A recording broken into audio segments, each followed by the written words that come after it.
arrintan ay tahay arrin aan sahweyn aniga waxay leedahay muhiimad aad u weyn ayay leedahay maxaa yeelay waxaan ka warwarsanahay abaarahaan inay noqdaan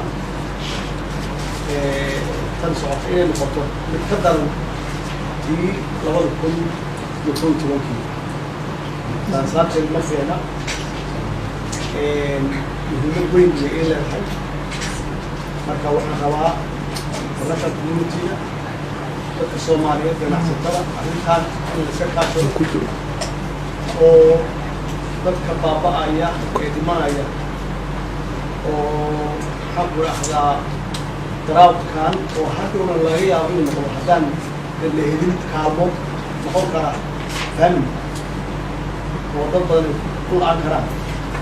inaan hadda aan meel walba qaylo gaarsiino oo aan baaq gaarsiino oo aan isugu tagno muhiimadeedana aan siino si aan uga hortagno haddii xitaa dee